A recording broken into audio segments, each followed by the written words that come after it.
नमस्कार, आप सभी का बहुत बहुत स्वागत है गिग न्यूज़ के इस बेहद ख़ास शो में। ख़ास इसलिए क्योंकि अगले आधे घंटे में हमें वो तमाम खबरें आपको दिखाने वाले हैं जो आपको मुस्कुराने पर मजबूर कर देंगी, आपके अंदर कुछ कर गुजरने का जज्बा भर देंगी। जी हाँ, स्वागत है गुड न्यूज़ इंडिया में और मैं हूँ जया सिन्हा। नमस्कार, मैं हूं राहुल गुप्ता। अगले आधे घंटे हम आपको ऐसी खबरें दिखाएंगे जो आपके अंदर प्रेरणा भर देंगी, उत्साह भर देंगी। देश विदेश के तमाम समाचारों के बीच में कई बार ऐसी खबरें चूक जाती हैं जो खबरें शायद आपके चेहरे पर मुस्कान ला सकती हैं। तो गुड न्यूज़ इंडिया में ऐसी ही खबरें आपका इंतजार कर रही हैं। तो सबसे पहले आज कार्यक्रम में बात करते हैं परीक्षाओं की। घबराइए मत, हम आपसे पढ़ाई लिखाई नहीं करवाने वाले हैं, लेकिन उस छात्रों के बारे में सोचिए जिनकी परीक्षाएं या तो शुरू हो चुकी है या परीक्षाएं शुरू होने वाली है। खासकर विज्ञान और गणित की पढ़ाई में कई छात्रों को मुश्किलात ज़रूर सामने आती है। कैसा हो, अगर छात्रों को संगीत के साथ पढ़ाई सिखाई जाए, गणित के फॉर्मूले बताए जाएं, तो लगता है पढ़ाई वाकई में काफ़ी आसान हो जाएगी। मैथ्स, साइंस और म्यूजिक, इन तीन शब्दों का आपस में कोई भी रिश्ता नजर नहीं आ रहा, लेकिन एक अनूठे स्कूल ने ऐसा कर दिखाया है। वहाँ पर बहुत ही मुश्किल गणित और विज्ञान को समझाने के लिए बच्चों को लोक गीतों का सहारा लिया जा रहा है, सीरीज डिस्ट्रीब्यूट की जा रही है। किस तरह से संगीत के द्वारा वातावरण को बहुत ही हल्का बनाया जा रहा है कि बच्चे और भी अच्छी तरीके से पढ़ सकें। कैसे, आइए जानते हैं। कहते हैं संगीत से हर किसी को प्यार होता है, खासकर किशोर उम्र के बच्चों को। ऐसे में कैसा हो जब गणित और विज्ञान की पढ़ाई संगीत के जरिए कराई जाए। जी हाँ, कुछ ऐसा ही किया जा रहा है कर्नाटक के रायचूर जिले में। यहाँ के प्रशासन ने 10वीं के खराब रिजल्ट को दूर करने के लिए संगीत का सहारा लिया है। यहाँ विज्ञान और गणित के पेचीदा सिलेबस को पारंपरिक और लोक गीतों के माध्यम से आसान तरीके से समझाने की कोशिश की जा रही है। It's very difficult, जिन बच्चों को सीखने में कठिनाई होती है और जिनके नंबर कम आते हैं, उनके अंदर भी कई तरह की छुपी हुई प्रतिभाएं होती हैं। उनकी दिक्कतों को खत्म करने के लिए हमने म्यूजिक का ये प्रयोग किया। इससे इन बच्चों को साइंस और मैथ जैसे कठिन विषय याद करने में मदद मिलती है। जिले भर में विभिन्न स्कूलों में ज्ञान के ये गाने बजाए जा रहे हैं। सीडी भी वितरित की गई है ताकि छात्रों को आसानी से विषय को समझाया जा सके। क्योंकि ये आकर्षक धुनों से सजी है, इसलिए ये छात्रों के लिए बहुत उपयोगी है। बच्चों का भी मानना है कि इससे उन्हें कठिन विषय को समझने में आसानी हो रही है। मुझे ये गीत सुनकर बहुत अच्छा लगा क्योंकि इस गीत में वो सारे पॉइंट्स है जो बुक में हैं। सामान्य तरह से सभी बच्चे लोग सिर्फ गीत सुनते हैं और कोई भी तरह पुस्तक पढ़ने की आदत नहीं होती है, सिर्फ गीत सुनते हैं। हमें इस गीत को सुनना चाहिए। इसमें बहुत सारे पॉइंट्स है और इसमें परीक्षा के लिए भी बहुत उपयोगी है। हमें घर में जो भी काम करते हैं, अगर काम करते लिए भी सुन गए तो एग्ज़ाम में लिखते इस टाइम पे हमको ये सॉन्ग याद आ गया तो अब हमें एग्ज़ाम में जो क्वेश्चन हमें नहीं आता इसमें का, अगर हमें वो सॉन्ग याद कर लिए तो हमें ये क्वेश्चन में लिखने को आंसर बहुत ईजी हो जाता है। इस सीडी को तैयार करने में बाकायदा शिक्षकों की मदद ली गई है। एक टीम तैयार की गई जो धुनों को तय करती है ताकि विज्ञान और गणित की पढ़ाई लयबद्ध की जा सके, और यही टीम गीत को अंतिम रूप देती है। टेक्स्ट बुक में गीतों के साथ हम बच्चों को ऑडियो जैसे सुनाई दिए तो उनको याद रखने के लिए बहुत इजी होता है। इसलिए हम 7 गीतों और रचने किए हैं। उनको बच्चों को सामने भी हम बहुत सारे वो पेश किए हैं। इस अनूठी पहल में शामिल टीचर्स का मानना है कि इससे न सिर्फ छात्रों को उनके ग्रेड में सुधार लाने में मदद मिलेगी, बल्कि आनंद के साथ होती इस पढ़ाई में बच्चों का आत्मविश्वास भी बढ़ेगा। इस संगीत में पढ़ाई लिखाई से प्रशासन को भी उम्मीद है कि अब उन्हें खराब रिजल्ट से घबराने की जरूरत नहीं होगी। गुड न्यूज इंडिया के लिए रायपुर से नीलकांता स्वामी की रिपोर्ट, डीडी न्यूज। तो देखा आपने कि किस तरह से संगीत बच्चों को पढ़ाई में मदद कर रहा है, और अब शिक्षक के साथ साथ बच्चे भी परंपरागत तरीकों को छोड़कर कुछ नया ट्राई कर रहे हैं। तो आइए आपको ले चलते हैं छत्तीसगढ़, जहां पर एक ई क्लासरूम है, जहां पर बच्चों को वाकई खूब मजा आ रहा है। जी हाँ, ई क्लासरूम इसलिए है क्योंकि वहाँ पर लैपटॉप के ज़रिए, प्रोजेक्टर के ज़रिए पढ़ाई लिखाई का काम जारी है। और ये सब स्कूल प्रशासन ने या स्थानीय प्रशासन नहीं किया है, बल्कि एक स्कूल टीचर ने अपने संसाधनों का इस्तेमाल करते हुए इस ई क्लासरूम को स्थापित किया है। और इससे बच्चों को भी पढ़ाई में काफ़ी इंटरेस्ट आ रहा है। आज आपको ले चलते हैं एक ऐसे क्लासरूम में जो आधुनिकता के मामले में शायद किसी शहरी निजी स्कूल को भी मात दे दे। ये क्लासरूम है छत्तीसगढ़ के जांजगीर चांपा के नवागढ़ क्षेत्र में। यहाँ गरीबी में शिक्षा प्राप्त कर आगे बढ़ने वाले शिक्षक पंचायत राजेश सूर्यवंशी ने ऐसी मिसाल पेश की है जिसने ग्रामीण और दूरस्थ गांवों में शिक्षा के विकास की नई परिभाषा गढ़ दी है। दरअसल यहाँ गांव के मिडिल स्कूल में खुद के संसाधन से राजेश सूर्यवंशी ने ई क्लास यानी स्मार्ट क्लासरूम तैयार किया है, जहां ऑडियो वीडियो माध्यम के उपयोग कर पढ़ाई कराई जाती है, जहां सरकारी स्कूल के गरीब बच्चों को प्रोजेक्टर के माध्यम से पढ़ाई कराई जाती है। अपने वेतन के पैसे बचा कर लैपटॉप खरीदा, कैमरा खरीदा, प्रोजेक्टर खरीदा और सारे सुविधा संसाधन मैंने तैयार कर लिया है। मेरा पूरा प्रयास रहेगा कि कंप्यूटर का जो तकनीकी नॉलेज मेरे को है और अभी तक जो प्रशिक्षण में मैंने सीखा जो पाया वो मैं अपने बच्चों के साथ शेयर करूं। और इस काम में मेरा पूरा स्टाफ, मेरा पूरा समुदाय और विद्यालय के बच्चे सबको मेरे को बहुत बढ़िया सहयोग मिल रहा है। मेरा पूरा प्रयास रहेगा कि मैं अपने बच्चों को एक बहुत अच्छी तरीके से जो बड़े सरकारी स्कूलों के अलावा जो प्राइवेट स्कूलों में जो शिक्षा होती है वो मैं अपने बच्चों को दे पाऊँ। ये जिले का पहला ई क्लासरूम है, वो भी ग्रामीण इलाके के एक छोटे से स्कूल में। शिक्षक राजेश सूर्यवंशी की पहल अब चौतरफा तारीफ हासिल कर रही है। अहम बात है कि नवापारा आमोदा के इस मिडिल स्कूल परिसर को भी शिक्षकों और छात्रों ने मिलकर ऑक्सीजन क्षेत्र बना दिया है। साल 2 साल पहले स्कूल परिसर और आसपास केवल सूखी घास दिखाई देती थी, आज यहाँ पेड़ पौधों की हरियाली दिखाई देती है। स्कूल में जन जागरूकता से संबंधित कार्यक्रम भी कराए जाते हैं, जिससे छात्र अपने सामाजिक दायित्व को समझ सके। पूरा प्रयास ये रहेगा कि दैनिक जीवन में जो देश दुनिया में जो घटनाएं हो रही है उनका एक वीडियो क्लिप हम रोज बच्चों को दिखाएं और समय समय पर उनको मोटिवेट करते रहें। बाकी स्कूलों में भी यदि ऐसा हो जाए तो सरकारी स्कूलों की जो दुर्गति हो रही है, बच्चे जो छोड़ के निजी स्कूलों में जा रहे हैं, तो मैं समझता हूँ उसमें थोड़ा सा सुधार होगा। यह प्रोजेक्टर जो लिए हैं उनके माध्यम से बच्चों को अच्छी शिक्षा दे रहे हैं। शिक्षा में मैं देख रहा हूँ इनके कि बच्चे जो है अधिक से अधिक सीखने का प्रयास किया जा रहा है। राजेश सूर्यवंशी के मुताबिक साल भर पहले उनके मन में ई क्लास तैयार करने का विचार आया। इसके लिए लैपटॉप से लेकर प्रोजेक्टर समेत दूसरे संसाधन अपने खर्च से खरीदे और आज साल भर बाद यहाँ की तस्वीर बदली हुई है। तकनीकी माध्यम से बेहतर शिक्षा बच्चों को दी जा रही है, जिससे छात्रों में पढ़ने लिखने को लेकर रुचि भी बढ़ी है। जिस प्रकार से टीवी में कार्यक्रम देखते हैं बच्चों के मनोमस्तिष्क पटल पर वो जल्दी से बैठता है, तो इसी प्रकार से अगर डिजिटल से पढ़ाई हो और बच्चे देखें और सुने तो उस पर बच्चों पर बहुत जल्दी रुचि उत्पन्न हो रही है। बच्चे उत्सुकता के साथ उस पर ध्यान ला रहे हैं, पढ़ रहे हैं और मैं कहता हूं कि वह जो पढ़ाई है बच्चों के लिए बेहतर होगा। अहम बात यह है कि जिले के किसी भी स्कूल में शिक्षा की ऐसी आधुनिक व्यवस्था नहीं है। इसके साथ छत्तीसगढ़ के बड़े शहरों को छोड़कर किसी भी अन्य जिले में ऐसा डिजिटल क्लासरूम नहीं है। सभी मान रहे हैं कि ई क्लासरूम से एक बेहतर शैक्षणिक माहौल का निर्माण हुआ है, जिसके बाद बच्चे भी बड़ी रुचि से पढ़ाई करते हैं। गुड न्यूज इंडिया के लिए राजकुमार साहू के साथ राघवेश पांडे की रिपोर्ट।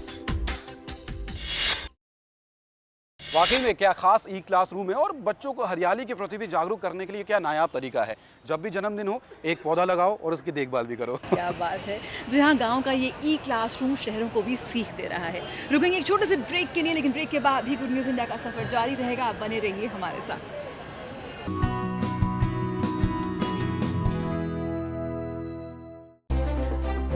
सुबह का सही आगाज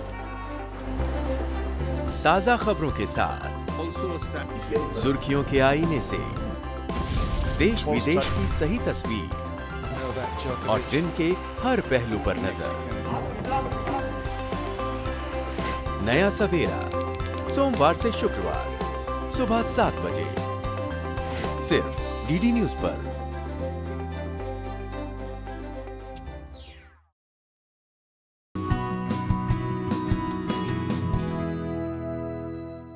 ब्रेक के बाद आपका स्वागत है। आप देख रहे हैं गुड न्यूज़ इंडिया। आजकल देश में विकास के बारे में हर जगह बात हो रही है। शहरों के विकास के अलावा गांव में विकास पर भी पूरी तरह से फोकस यहां पर रखा गया है। काश हमारे गांव में भी हर जगह बिजली होती, पानी होता, स्वच्छता होती, हर जगह पक्की सड़कें होती बच्चों को शिक्षा मिलती पीने के पानी के लिए? पर राहुल ऐसा है। ऐसा है? जी हाँ, ऐसा है। अच्छा। आइए आपको ले चलते हैं औरंगाबाद के पटोदा गांव, जहां पर पीने के पानी के लिए नल है, सब कुछ है और साथ ही एटीएम है, पीने का पानी का Mineral एटीएम। water। जी हाँ, पीने के पानी का एटीएम है, जहां पर आप पैसे डालते हैं और आप ग्लास लगाते हैं तो पानी निकलता है। तो वहीं कभी यहाँ पर सीसीटीवी कैमराज लगे गए हैं, जिसकी वजह से गाँव की सुरक्षा के लिए भी कोई चूक नहीं होती है। साफ सुथरी सड़कें हैं, बिजली है, सब कुछ है। जी हाँ, ये है आदर्श गांव। आइए आपको दिखाते हैं इसकी एक झलक। जी हाँ, इस आदर्श गांव में तो हम भी जाना चाहेंगे, देखना चाहेंगे आदर्श गांव में ऐसे क्या कुछ सुख सुविधा है।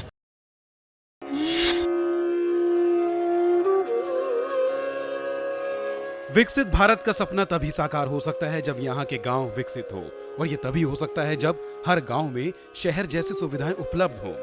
लेकिन औरंगाबाद के बाहरी इलाके में स्थित एक छोटे से पाटोदा गांव में ऐसा सच कर दिखाया है। इस गांव की सुबह होती है घंटे की आवाज के साथ। जी नहीं, सिर्फ मंदिर का घंटा नहीं, बल्कि कूड़ा गाड़ी का घंटा। यहाँ रोज सुबह कूड़ा उठाने के लिए गाड़ी आती है, जो गीला और सूखा कचरा अलग अलग इकट्ठा करती है और उसका निस्तारण भी किया जाता है। गांव में जब से स्वच्छता अभियान आरंभ हुआ, तब गांव की सभी महिलाएं सुबह सफाई करती है और कूड़ा इकट्ठा करके उसका विभाजन करती है। हर दिन सुबह 7 बजे कूड़ा इकट्ठा करने वाली गाड़ी आती है और कूड़ा लेकर चली जाती है। इतना ही नहीं, लगभग 3,500 की आबादी वाला ये गांव पूरी तरह से खुले में शौच से मुक्त भी हो गया है। यहाँ घर घर में शौचालय हैं और खुले में शौच पर सख्त मनाही है। हाँ, मेरे घर में किसी के भी घर में शौचालय नहीं था। गांव में खुलेआम शौच के लिए कोई न जा सके, इसलिए हम पहरेदार के रूप में जाते थे और जो भी खुलेआम शौच के लिए आता उन्हें पकड़कर ग्राम पंचायत में खड़े करते थे। पाटोदा गांव में अन्य गांव की तरह कच्ची सड़कों के बजाय ब्रिक ब्लॉक की सड़कें हैं, जो एकदम साफ सुथरी रखी जाती है। गांव की प्रभावशाली कर यानी टैक्स संग्रह प्रणाली के चलते गांववासी मुफ्त सार्वजनिक अनाज पीसने की मशीन का इस्तेमाल कर रहे हैं। पूरे भारत में ये अपनी तरह की अनूठी पहल है। पानी का प्रबंधन भी यहाँ अनोखे ढंग से किया गया है। 24 घंटे गांव वालों को पानी मिलता है। पीने के पानी के लिए मिनरल वाटर एटीएम है, कपड़े धोने के लिए सार्वजनिक धोबी घाट की व्यवस्था है और पानी किसी तरह से बेकार ना हो, इसके लिए बचे हुए गंदे पानी को पेड़ों तक पहुंचाया जाता है। इसका लाभ ऐसा हुआ कि हमें आटा पीसने के लिए अलग रुपए देने पड़ते थे, पर आज इस योजना से हमें जन्मगांठ हो या शादी, कोई भी उत्सव हो, हमें मुफ्त में आटा पीसकर मिलता है। हर एक महिला को काम होता है। एक दूसरे के घर जाने के लिए समय नहीं मिलता। दूर दूर से महिलाएं धोबी घाट पर आती है। वहाँ कपड़ों की धुलाई करते करते हम बातें करते हैं। पर्यावरण संरक्षण और अक्षय ऊर्जा के इस्तेमाल में भी ये गांव पीछे नहीं है। यहाँ सोलर पैनल्स के इस्तेमाल से पानी गर्म करने की सुविधा है, ताकि ग्रामवासी इसे नहाने के लिए इस्तेमाल कर सकें। इतना ही नहीं, आंगनवाड़ी स्कूल सोलर पैनल्स को बच्चों के लिए खाना बनाने में भी इस्तेमाल कर रहे हैं। इसके साथ साथ बायोगैस प्लांट्स का उपयोग कर गांव की महिलाएं बिना धुएं के खाना बना रही हैं और सांस की बीमारी से निजात पाने में सफल हुई हैं। पर्यावरण सुरक्षा और स्वच्छता का मंत्र प्रसारित करने में पाटोदा गांव के बच्चे भी पीछे नहीं हैं। हर शनिवार यहाँ के स्कूली बच्चे अपने अलग अलग इलाकों की साफ सफाई करने निकल पड़ते हैं। इतना ही नहीं, स्कूल में हर बच्चे के जन्मदिन पर उसके नाम का एक पेड़ गांव में लगाया जाता है, जिसकी देखभाल वो बच्चा खुद करता है। पाटोदा गांव में सीसीटीवी कैमरों का भी प्रबंध है, जिसकी मदद से गांव की सुरक्षा व्यवस्था में काफी सुधार आया है। और इस गांव की सबसे अनोखी बात यह है कि यहाँ हर घर के बाहर घर के प्रधान पुरुष के साथ साथ घर की महिला का नाम भी लिखा जाता है, यानी घर पर पति पत्नी दोनों का समान रूप से अधिकार होता है। हर मकान पे 2 नाम दिखाई देते हैं, एक पति का और दूसरा पत्नी का। अगर कोई पति शराबी हो तो कभी कभी अपना मकान बेच सकता है, इसलिए सभी ने सोच लिया कि मकान की नोंद सूची में पति के साथ साथ पत्नी का नाम जोड़ा जाए, जिससे पति को अपनी पत्नी की सम्मति के बिना मकान बेचना मुश्किल होता है।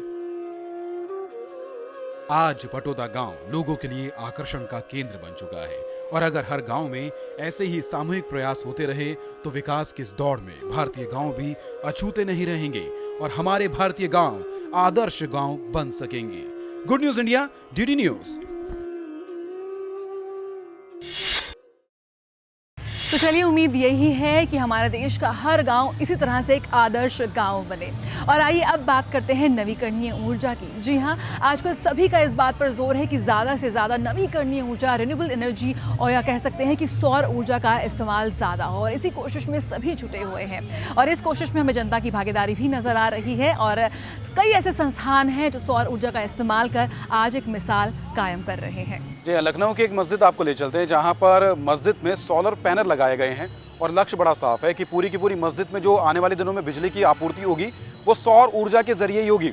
ये तो सिर्फ मस्जिद की बात थी। मस्जिद के अलावा नौसेना ने भी इस सौर ऊर्जा के क्षेत्र में कदम बढ़ाए हैं और देश में पहला जंगी जहाज़ है जहाँ पर सोलर पैनल लगाए गए हैं और जहाज़ में अब सौर ऊर्जा के जरिए भी बिजली की आपूर्ति की जा रही है।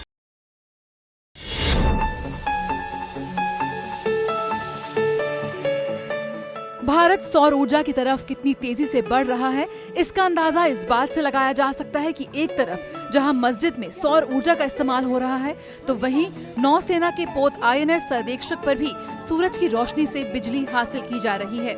सबसे पहले बात करते हैं सोलर पावर्ड मस्जिद की। उत्तर प्रदेश के लखनऊ की इस महिला मस्जिद ने फैसला किया है कि यहाँ पूरी तरह से सौर ऊर्जा से बनी बिजली का इस्तेमाल किया जाएगा और इस दिशा में कदम उठा दिया गया है और पहला सौर पैनल लगा दिया गया है। बिजली का खर्च भी कम आएगा, लोगों की जेब भी कम होगी और हम प्रकृति के दिए हुए इस वरदान को सही उपयोग करेंगे और लोगों को भी पॉल्यूशन से फ्री करेंगे और जितना भी होगा हम लोगों की हेल्थ के लिए बहुत अच्छा रहेगा। अंबर मुस्लिम महिलाओं के सामाजिक कल्याण के लिए तो जंग लड़ी रही है और उनकी जंग में पर्यावरण संरक्षण भी जुड़ गया है। जब हम जंग या शांति की बात करते हैं तो नौसेना की अहम भूमिका हमेशा दिमाग में आती है और अब नौसेना भी पर्यावरण संरक्षण की जंग में जुड़ गई है। ये है भारतीय नौसेना का INS सर्वेक्षण, जहां पोत को पावर मिल रही है सूरज से भी। देश में पहली बार किसी जंगी बेड़े पर सोलर पैनल लगाए गए हैं। सरकार की स्वच्छ, नवीकरणीय और ऊर्जा के सतत संसाधनों पर ध्यान देने की पहल के तहत नौसेना ने ये कारनामा कर दिखाया है। This is the first small step on an Indian naval ship for using the solar power, and we have successfully proved the concept of using solar power on board the ship, in harbor and even at sea. So after this we will be studying it and submitting our report of its usage, and maybe our other platforms will also start using this green energy in the future.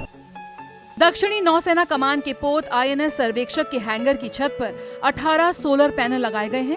इसका उपयोग संचार उपकरणों, battery charging और रात के समय battery के जरिए जहाज पर प्रकाश की व्यवस्था के लिए किया जा सकता है। अधिकारियों के मुताबिक इन पैनल्स को लगाने की दिशा में सबसे बड़ी चुनौती समुद्री हालात थे, लेकिन इस चुनौती से भी पार पाया गया है। उत्तर प्रदेश की मस्जिद और नौसेना का ये पोत ये यकीन दिलाते हैं कि आने वाले वक्त में पर्यावरण सुरक्षा की चुनौती से भी जरूर पार पाया जा सकेगा। Good news India, DD news.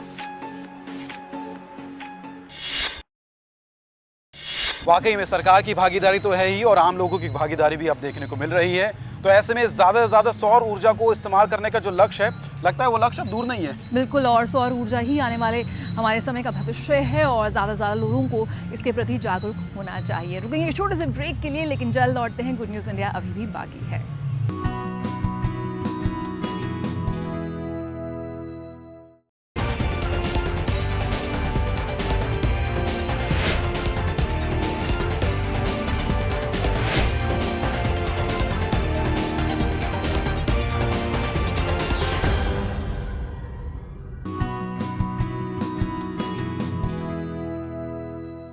Break के बाद स्वागत है, आप देख रहे हैं गुड न्यूज़ इंडिया। प्रतिभा किसी भी धर्म, जाति, अमीर गरीब की मोहताज नहीं होती। अगर बच्चों को सही प्रोत्साहन मिले, सही दिशा मिले, तो वो वाकई चमकते सितारे बन जाते हैं। और यहाँ पर हम बात करना चाहेंगे फुटबॉल की। 2001 में जिस मुहिम की शुरुआत हुई थी, आज वो एक बड़ा लंबा चौड़ा एक फुटबॉल टूर्नामेंट बन चुका है और भी लगातार इसका विस्तार हो रहा है। कैसे? जी हाँ, मुंबई आपको ले चलते हैं। फुटबॉल दुनिया का सबसे ज़्यादा खेले जाने वाला, देखे जाने वाला खेल है और कोई अगर नेशनल लेवल का, इंटरनेशनल लेवल का फुटबॉल खिलाड़ी है तो वो चमकदार सितारा है। झुग्गी झोपड़ी के बच्चे वो भी चाहते हैं कि वो चमकदार सितारा बने, फुटबॉल खेलना चाहते हैं, लेकिन कई बार उनको प्लेटफॉर्म नहीं मिल पाता। ऐसा ही प्लेटफॉर्म दिया जा रहा है मुंबई में, जहाँ पर स्लम सॉकर कप का आयोजन किया जा रहा है।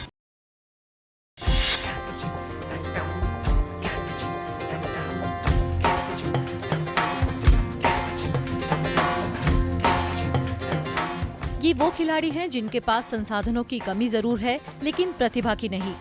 इनकी प्रतिभा को एक लक्ष्य दिया है स्लम सॉकर ने। इन बच्चों और युवाओं को एकजुट किया है फुटबॉल ने। स्लम सॉकर एक कोशिश है इन युवाओं के जीवन को एक सही राह देने की, इन्हें जीवन जीने के गुर सिखाने की। नेशनल इंक्लूजन कप एक ऐसी राष्ट्रीय फुटबॉल चैंपियनशिप है जिसमें बस्तियों और स्लम्स में रहने वाले ये बेहद प्रतिभाशाली युवा ही हिस्सा लेते हैं। इस साल के टूर्नामेंट में 40 टीमों ने हिस्सा लिया, जिसमें भारत से 24 पुरुषों और 16 महिलाओं की टीमों ने भाग लिया। पहली बार नेपाल से भी एक अंतर्राष्ट्रीय पुरुषों की टीम ने चैंपियनशिप में भाग लिया। इस प्रतियोगिता का उद्देश्य भारत से एक टीम का चयन करना है जो सितंबर में ओस्लो में आयोजित हो रहे होमलेस वर्ल्ड कप में भारत का प्रतिनिधित्व करेगी।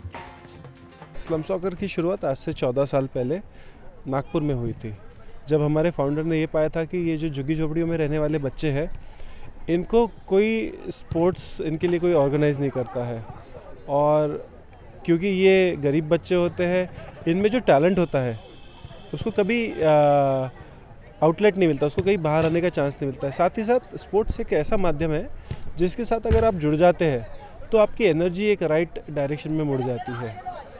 कुछ इन्हीं विचारों से हम लोगों ने आज से 14 साल पहले नागपुर के उस छोटे से ग्राउंड पे ये टूर्नामेंट शुरू किया था। बस तब की बात है, और आज जब हम लोग बॉम्बे के इतने बड़े ये लोकेशन पे ले रहे हैं, ये एक चीज़ है।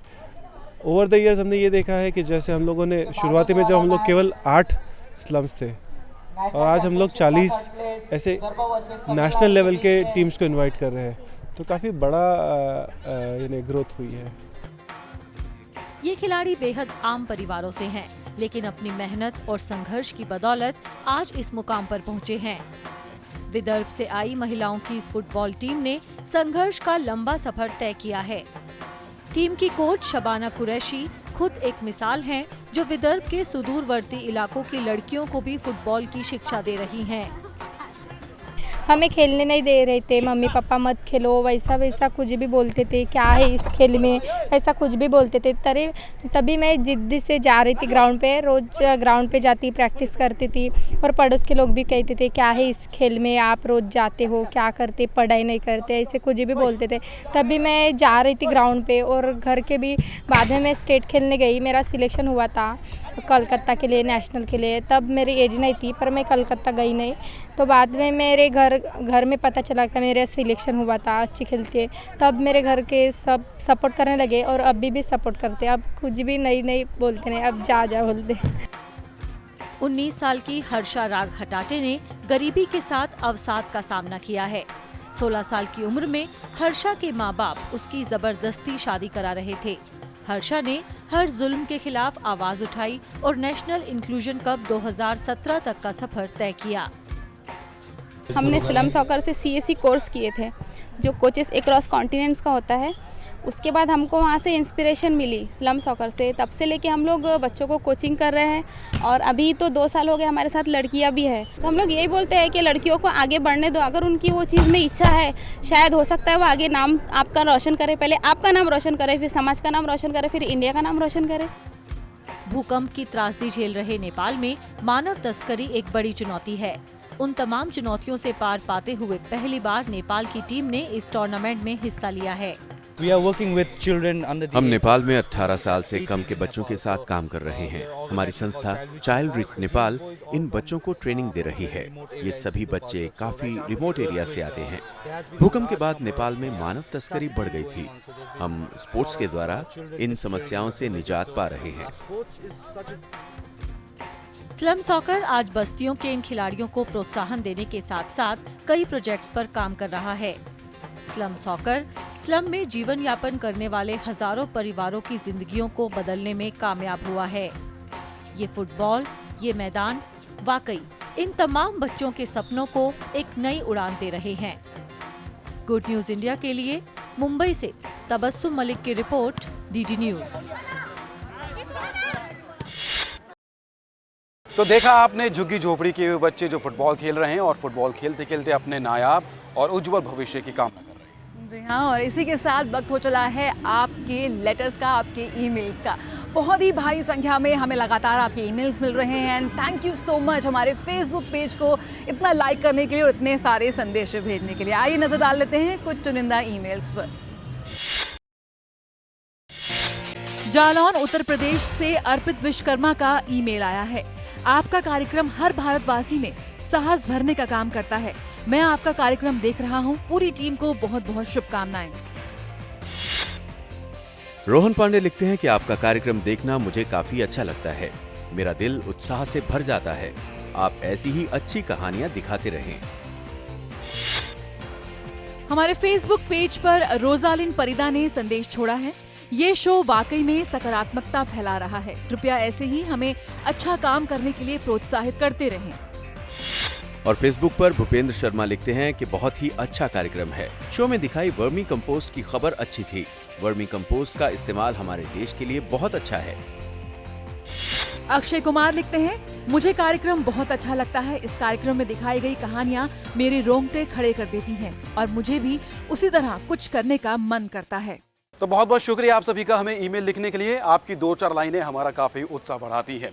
अगर आप भी हमारे कार्यक्रम के बारे में कुछ प्रतिक्रिया देना चाहते हैं, फीडबैक देना चाहते हैं तो ddgoodnewsindia@gmail.com ये हमारा ईमेल एड्रेस है। इस पर आप हमें अपने ईमेल्स भेज सकते हैं। हमें इंतजार रहेगा आपकी प्रतिक्रियाओं का। साथ ही साथ अगर कोई ऐसी खबर है जो आप हमारे इस कार्यक्रम में देखना चाहते हैं तो वो भी ज़रूर भेज दीजिए। हम उसे गुड न्यूज़ इंडिया में शामिल करने की पूरी कोशिश करेंगे। तो फिलहाल गुड न्यूज़ इंडिया के आज के इस कार्यक्रम में इतना ही, लेकिन अगले हफ्ते फिर हाजिर हो जाएंगे ढेर सारी ऐसी कहानियाँ लेकर जो वाकई आपके अंदर भी कुछ कर गुजरने का जज्बा भर देंगे और एक बार फिर आपका विश्वास बढ़ा देंगे कि वाकई बदल रहा है हमारा इंडिया। फिलहाल आज के लिए हमें दीजिए इजाज़त। नमस्कार।